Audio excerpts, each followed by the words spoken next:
오늘도 장중의 변동성은 컸는데 전체적으로 뭐 시장만 보면은 나름대로 좀 양호한 시장이었습니다. 그래서 오늘은 반도체에 대한 성장 스토리가 자극되면서 반도체 주변주들이 대부분 강세를 보였고요. 어제 강세를 보인 종목군들은 눌림이 나왔죠.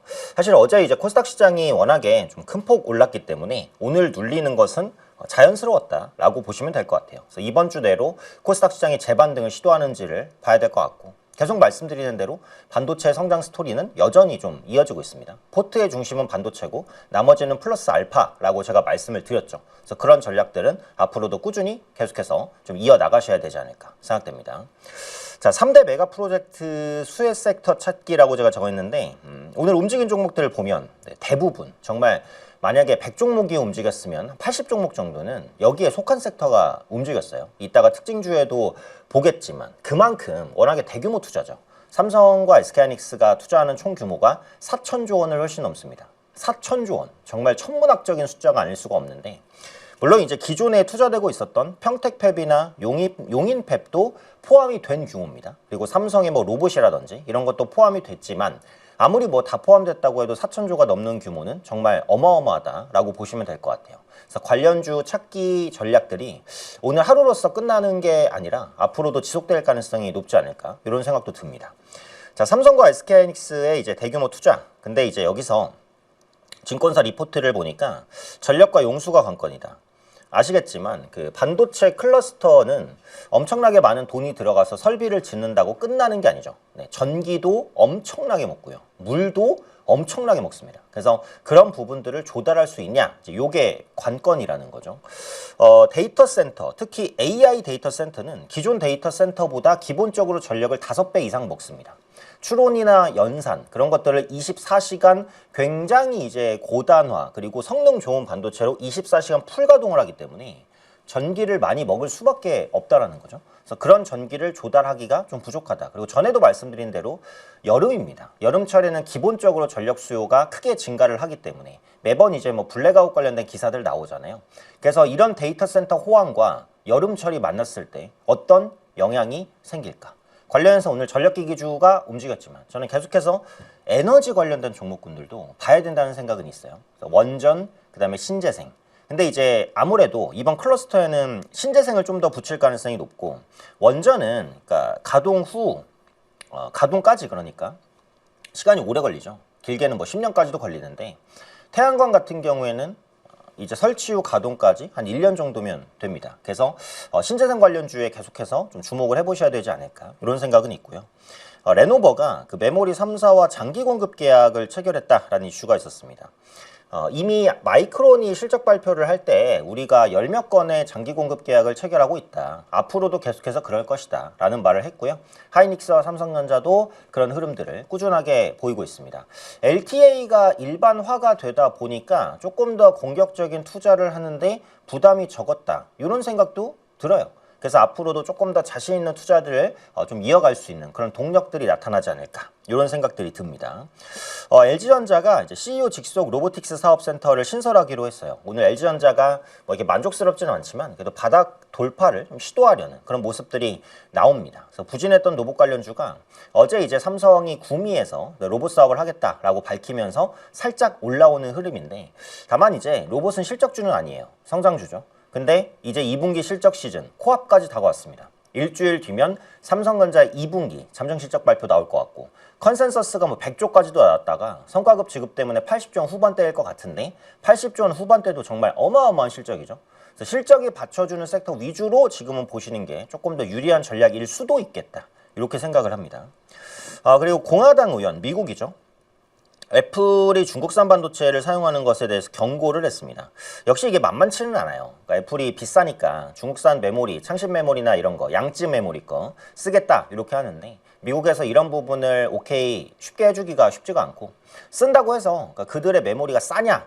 그렇지 않습니다. 네, 조금 더 싸요. 삼성전자, SK하이닉스, 마이크론보다 양쯔나 그 창신 메모리가 좀 더 싸요. 근데 큰 차이는 아니에요. 왜냐면 지금 창신이나 양쯔도 너무 잘 나가거든요. 그래서 중국의 메모리 수요를 맞추기에도 벅차기 때문에 굳이 미국까지 수출 안 해도 잘 나갑니다. 그래서 이런 전략들은 애플이 마이크론이나 삼성전자, 하이닉스를 압박하기 위한 전략일 수 있다. 이런 말씀을 한번 드렸어요. 그래서 지금 반도체 성장 스토리가 근본적으로 훼손된 것은 어쨌든 없다. 아직까지는 그렇게 볼 수 있겠죠. 그런 흐름들이 오늘 삼성전자의 또 재반등을 또 만든 게 아닌가. 그런 생각도 있습니다. 특징 섹터 보면 오늘은 정말 대부분 다 반도체 주변주였어요. 특히 기판. 와, 기판은 제가 볼 때마다 놀랍습니다. 그래서 오늘 심텍과 대덕전자, 삼성전기, 이수페타시스까지 이제 올라가는 흐름이었는데 이수페타시스는 이제 가격적인, 기술적인 부담이 적다라는 말씀을 많이 드려왔고요. 기판 전체가 올라가다 보니까 MLCC와 이제 FCBGA와 그 MLB 이런 종목군들이 다 올라갔습니다. 그래서 기판도 쇼티지다. 뭐 어느 보고서를 보니까 뭐 30분마다 뭐 MLCC 가격을 올린다. 뭐 이런 기사도 있더라고요. 그래서 기판과 MLCC는 어차피 세트처럼 움직이긴 하는데 오늘 기판, MLCC 다 올라왔어요. 아바텍까지 올라온다라는 것은 꽤 강한 흐름이다라고 전에 설명드렸어요. 아바텍은 현재 뭐 태양광 MLCC라든지 자동차 MLCC라든지 AI 데이터 센터 MLCC를 하는 건 아닌데 그에 대한 진출 기대감 때문에 같이 올라온다는 것은 그만큼 업황이 강하다는 뜻이다라는 거죠. 전선 관련주가 강했습니다. 아까도 말씀드린 대로 데이터 센터를 냅다 짓는다고 끝나는 게 아니라 여기에 전기를 어떻게 끌어올 것이냐가 관건이라는 말씀을 드렸어요. 미국에도 이미 데이터 센터가 거의 완성이 됐는데 전력이 없어서 가동을 못하는 경우가 적지 않습니다. 그래서 그런 부분들이 국내라고 없으리라는 보장은 없죠. 국내라고 뭐 전기를 펑펑 생산할 수 있는 건 사실 아니잖아요. 그래서 그런 부분에 대한 설비 투자 기대감, 전선 관련된, 전력 관련된 종목군들을 끌어올렸고 앞서 말씀드린 대로 이런 흐름들은 에너지 관련주까지 자극할 가능성이 저는 충분히 있다. 이렇게 생각을 합니다. 또 반도체 장비주 역시 강했습니다. 예고된 대로 상승이에요, 사실은. 어제 이제 전공정에 대한 투자가 공격적으로 이루어질 가능성이 높아졌다라는 거잖아요. 그러면 국내 전공정 장비주들도 낙수 효과, 트리클 다운에 대한 효과를 얻습니다. 물론 그 장비는 대부분 미국이나 아니면 일본의 장비가 들어가겠지만 일부는 국산화된 장비가 있기 때문에 그런 부분들도 들어가죠. 그래서 테스, 원익 IPS, 유진테크, PSK 이런 종목군들이 일부 낙수 효과를 얻을 수 있어요. 그래서 오늘 특징 섹터는 사실상 반도체와 그 반도체 친구들 이렇게 같이 올라갔다라고 보시면 되겠습니다. 당연히 어제 발표됐던 4천조 원 이상 규모의 어마어마한 투자에 따른 효과였다라고 볼 수 있겠죠. 근데 이게 세부적인 진행 사항은 좀 더 봐야 될 것 같기도 해요. 왜냐면 이번에 삼성에서 그 호남 프로젝트라든지 이런 대규모의 투자를 밝히면서 삼성 내부에서는 좀 당황스럽다라는 이런 의견들도 있더라고요. 왜냐면 지금 평택 팹이 굉장히 강하게 좀 추진이 되고 있죠. 그리고 그 미국의 이제 테일러 팹도 있죠. 그래서 그런 팹들이 이제 열심히 투자가 들어가고 있는 와중에 또 하나의 대규모 투자가 떡하니 생겨버렸어요. 그러면 이제 투자 관련된 이런 인력들에 대한 분산이라든지 아니면 공격적인 설비 투자 이후에 대한 전략이라든지 이런 부분들이 살짝 바뀔 수도 있는 거거든요. 그러니까 계속해서 이제 정부가 뭐 기업을 압박한 거 아니냐 이런 언급들이 나오는 겁니다. 현재 정부 쪽에서는 그런 것들을 부인하고는 있지만 삼성 내부적으로는 약간 이제 불만 섞인 말들도 있긴 있어요. 그래서 앞으로 실제로 이런 팹들이 현재 계획한 대로 좀 진행이 되는지 그런 과정들을 좀 지켜볼 필요는 있을 것 같고 이 굉장히 이제 장기간 진행되는 거기 때문에 앞으로 이슈는 꾸준히 나올 겁니다. 특징적인 이슈가 나오면 체크를 한번 해보도록 할게요. 자, 국내의 주요 이슈 한번 보겠습니다. 정부가 2035년까지 해상풍력 55기가와트 입찰을 하기로 했습니다. 1기가와트의 전기가 대형 원전 1기가 생산하는 전기 정도라고 보시면 되고요. 30만 가구 정도가 쓸 수 있는 전기라고 보시면 됩니다. 그럼 55기가와트는 어마어마한 용량이라고 볼 수 있습니다. 이번에 그 신한 우이 해상풍력도 국민성장펀드가 투자를 했고요. 2차 투자도 해상풍력에 좀 진행이 될 가능성이 꽤 있다. 이렇게 이제 보여줘요. 그래서 정부가 지금 태양광, 그 다음에 해상풍력 이 두 가지를 계속해서 밀고 있어요. 어차피 전기가 부족하기 때문에 어떤 방식으로든 전기는 생산해야 됩니다. 그래서 원전, 태양광, 풍력, SOFC 이런 식으로 가스터빈 계속해서 이제 에너지 밸류 체인 관련된 종목군들 체크를 하셔야 될 것 같고요. 스페이스X가 7일에 나스닥 100에 편입될 예정입니다. 7월 7일에 남반은 좋네요. 그죠? 그래서 오늘 우주항공 관련된 종목군들 그러니까 우주항공이라고 보면 좀 그렇고 스페이스 X 관련된 종목군들이 일부 반등을 좀 했습니다. 나스닥 100에 편입되게 되면 수급 효과를 어느 정도 좀 가져갈 수 있기 때문에 그에 대한 기대감이 좀 반영되지 않았나 이런 생각은 있어요.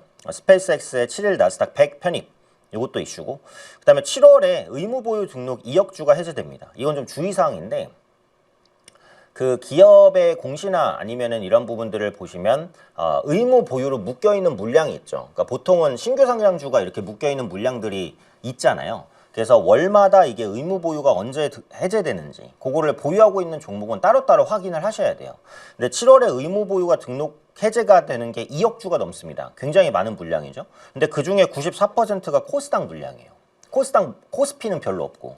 그래서 이제 코스닥 종목 보유하고 계신 분들은 혹시라도 내가 가진 종목이 대규모의 의무 보호 예수 해제가 예정되어 있는지 이건 체크하셔야 될 것 같아요. 물론 이제 보호 해제가 된다고 해서 바로 그 물량이 나온다 뭐 이런 건 아닙니다만 센티멘탈적으로는 이제 충격이 있을 수 있거든요. 그래서 7월 달에 유독 의무 보유가 해제되는 물량이 많습니다.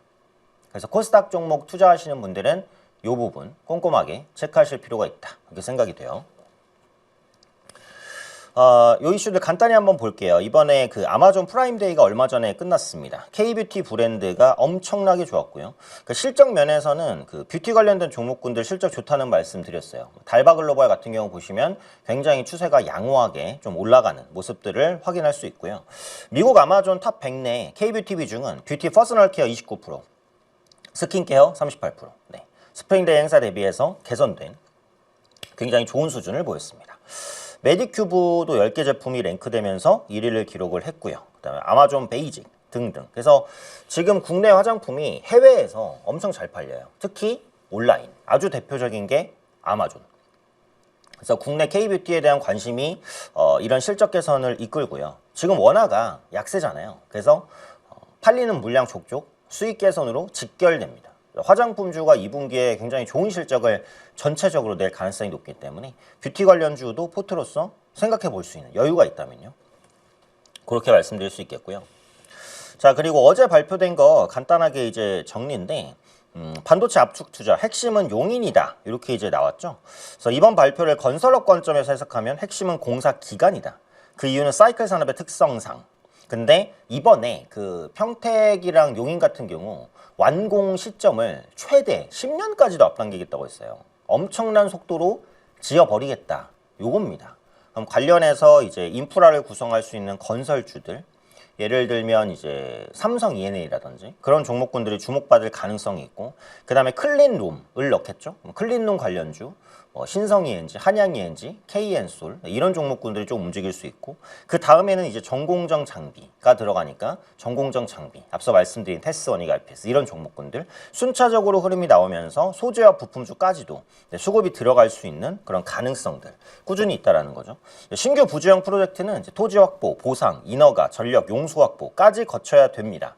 실적 반영까지는 시차가 오래 걸리는데 어차피 주식이라는 것은 미래의 기대감을 당겨서 반영하는 특성이 있기 때문에 이런 기대감이 소부장주를 그리고 장비주 그리고 클린룸주 건설주까지도 좀 자극할 수 있는 여지가 된다라고 보시면 되겠죠. 앞으로도 이제 후속적인 내용은 아마 꾸준히 나올 겁니다. 그리고 어제 일단 급등했다가 오늘은 조금 눌렸지만 바닥은 확인한 것으로 보이는 제약바이오 이벤트들, 제가 중요하다고 생각하는 건 요것도 어제도 제가 보여드렸는데 코스닥 30주년 기념 행사가 이제 내일이에요. 내일 있어요. 그래서 기념 행사에서 뭔가 이제 부양 정책 나오는지 한번 보시면 되고, 1,000원 미만 동전주 상패 전략이 강화가 됩니다. 그래서 그 부분도 유념을 하셔야 돼요. 동전주는 웬만하면 하지 말자라는 거고요. 오스코텍과 리가켄바이오의 R&D 데이라는 게 있어요. 근데 이 두 종목은 요즘 주목도가 높아요. 오스코텍은 로레알과의 이제 협업, 리가켄바이오는 국민성장펀드가 지분 투자를 하죠. 그래서 주목도가 높은 두 기업의 R&D 데이가 제약바이오주에 좀 영향을 미칠 수도 있지 않을까. 올릭스도 있고요. 네, 올릭스 이슈. 올릭스를 조금 더 주목할 수도 있겠네요. 로레알 관련해서 잠깐만요. JNJ, 삼성바이오 실적, 그 다음에 HLB. 요게 되게 중요합니다. 요것도 제가 전에 한번 말씀드렸는데, HLB의 리보세라닙 병역요법, 칼렐리주맙 리보세라닙 병역요법의 간암 1차 치료제. 이게 유럽에서는 인정을 사실 받은 거거든요. 근데 FDA 통과가 안 됐어요. 근데 FDA 통과가 아마 이번 달 안에, 그러니까 7월 안에 다음 달 안에 결정이 날 겁니다. 이게 통과가 되면은 굉장히 의미가 있겠죠. 코오롱 티슈진도 기대할 만한 이벤트가 좀 있어요. 그래서 제약바이오주를 자극할 만한 이슈들이 꽤 대기하고 있다. 그래서 이런 부분들을 꼼꼼히 한번 체크를 해보자. 이렇게 말씀드릴 수 있을 것 같아요. 자, 볼게요. 자, 그리고 넥스트레이드 종목 한번 보겠습니다.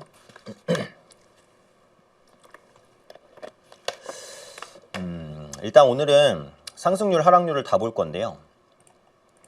일단은 상승률 상위 보면 비나텍, 이거는 공시가 나왔죠.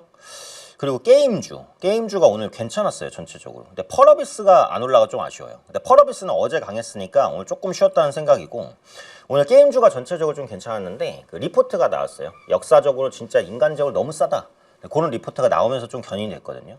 엔터주도 사실 좀 그렇긴 하거든요. 너무 싸긴 해요. 그래서 그런 것들은 증권사의 리포트가 나오거나 아니면 시장의 지적이 나올 때 좀 올라갈 수도 있다. 그래서 위메이드, 그 카카오 게임주들, W게임즈까지도 조금 견인되는 모습이고요. 쌈지 엔터주, 의류주, FNF 다 이제 실적 관련해서 좀 모멘텀이 있는 종목군들이 조금 올라왔습니다. 그래서 비나텍은 뭐 이슈가 나왔으니까 올라간 거고요.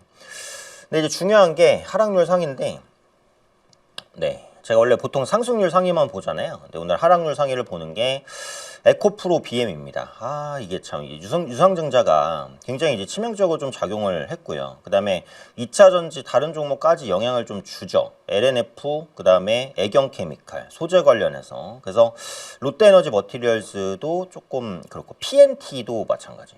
그러니까 에코프로 BM의 대규모 유상증자가 2차 전지 밸류체인 혹은 다른 2차 전지 주에도 같이 악영향을 좀 끼치는 그런 모습이 나옵니다. 그래서 규모를 보면 규모가 크잖아요. 그러니까 규모가 작으면 또 괜찮은데 1조 2천억입니다. 1조 2천억. 그러니까 이거를 이렇게 단순하게 비교하기는 좀 그렇지만 비교를 해보면 이게 시가총액이 13조짜리잖아요. 시가총액이 13조짜리인데 1조 2천억이면 그러면은 시가총액 대비해서 거의 10% 가까운 물량이니까 굉장히 큽니다, 물량이. 그러면은 지분 희석에 대한 리스크만으로도 10%는 밀릴 수가 있는 거죠. 근데 애프터마켓에서 일단 그 부분을 반영하면서 밀렸어요. 그렇다는 것은 지금 보유하신 분 기준에서는 지금 팔고 나간다라는 것도 좀 애매할 수가 있는 거죠. 그래서 저는 이걸 보유하고 계시면 일단은 지금은 보유를 어쩔 수 없이 좀 할 수밖에 없지 않나, 이런 생각입니다. 결론은요. 주주 배정 후 실권주 일반 공모 방식입니다. 보통주 990만, 990주. 그래서 기존 발행 주식수의 10%니까 대규모예요. 그러니까 대규모니까 문제죠. 그 기준유가 대비해서 20% 할인율이 적용됐죠. 그러니까 이게 유상증자가 두 가지를 크게 보는데, 첫 번째는 발행 규모. 기존 주식 대비 몇 프로냐. 그 다음에 할인율. 몇 퍼센트까지 깎냐. 근데 10%를 발행하고 20%를 할인했으니까 그 충격은 사실상 거의 10에서 20%까지는 주가에 반영되는 게 맞다라고 보는 거고, 그만큼이 지금 반영이 넥스트에 되고 있는 거기 때문에 현재 유상증자의 충격은 사실상 거의 반영이 됐다라고 봐도 돼요. 다만 이 부분 때문에 투자 심리가 악화가 됐기 때문에 2차 전지주가 내일 전체적으로 역시 조금 더, 그러니까 에코프로나 에코프로 BM 아니어도 조금 더 밀릴 가능성은 있다. 이렇게 보시면 될 것 같아요. 그래서 운영자금과 자녀 투자비 집행, 국내 양극재 생산시설 투자, 원재료 매입, 운영자금. 그죠? 그래서 이게 모든 금액이 다 투자로 들어가는 게 아니라 일부는 운영자금으로 들어가잖아요. 그 말은 현재 재정적으로 넉넉하지가 않다, 요 의미입니다. 그래서 요번 유상증자가 조금 더 충격이 크게 작용할 수밖에 없었다라는 거죠. 현재 위치에서는 보유를 해야 될 것 같아요. 좀 어쩔 수 없죠. 어쩔 수 없는 상황에서 지금 매도하는 거 큰 의미가 없다고 보는 게, 앞서 말씀드렸던 그 유증 물량 그리고 할인율 이런 것들이 반영돼서 지금 빠진 게 그 정도다 라는 겁니다. 그 정도. 그래서 어제 급등을 다 돌리는 급락이었어요. 타이밍 좀 아깝죠. 그러니까 어제 2차 전지가 엄청 셌잖아요. 그래서 어제 2차 전지가 제일 셌어요. 사실 전 섹터 중에 제일 강했던 게 2차 전지. 어제 대부분 강했지만 제약바이오보다도 더 강했어요. 사실 2차 전지는 그만큼 강했는데 오늘 이제 그 부분을 돌려서 조금 아쉽다라는 생각이 듭니다. 지금은 일단 보유를 할 수밖에 없는 상황이 아닐까. 네, 그러니까 4428님이 말씀하신 것처럼 그러니까 운영자금이 없다는 뜻이라는 거예요. 그게 안 좋다는 거죠. 그게 안 좋다는 거죠. 그러니까 유상증자는 항상 목적이 중요하거든요. 목적. 내가 유증을 해서 나는 지금 돈이 없어서 하는 거 아니야. 근데 투자하려면 우리가 많이 필요하니까 확 땡겨서 내가 같이 한번 딱 땡겨볼게. 이렇게 투자하는 거랑 우리가 일단 운영해야 돼. 운영이라는 건 뭐예요? 운영이라는 건 공장도 돌리고 인건비도 줘야 되고 원재료도 사야 되고 돈이 많이 들잖아요. 기업을 운영하려면. 근데 그걸 할 돈이 좀 부족하기 때문에 이걸 운영 자금으로 쓸게. 운영 자금이라는 것은 미래에 대한 투자는 아니죠. 근데 당장을 버티기 위한 자금이니까 보통 유증을 할 때 운영 자금으로 유증 목적으로 했다 하면 이제 악재로 시장은 봅니다. 모든 자금을 다 운영 자금을 쓰는 건 아니고 아까 본 대로 일부 운영 자금, 일부 투자 이렇게 가기는 하지만 어쨌든 운영 자금에 들어가는 건 또 맞기 때문에 그런 부분이 투시 마카로 좀 연결될 수밖에 없었다. 이렇게 봐야 될 것 같아요. 결론은 일단 지금은 좀 보유할 수밖에 없다라고 보여집니다. 좀 아쉬워요. 타이밍이. 어제 급등한 다음에 여기 나와버리니까 조금 아쉬운 흐름이다. 이런 생각이 듭니다. 실적주는 아니잖아요. 2차 연지가. 근데 2분기는 실적 시즌이니까. 그래서 주목도가 좀 떨어지는 상황도 있긴 있어요. 그래서 타이밍상 좀 아쉽다는 생각이 듭니다.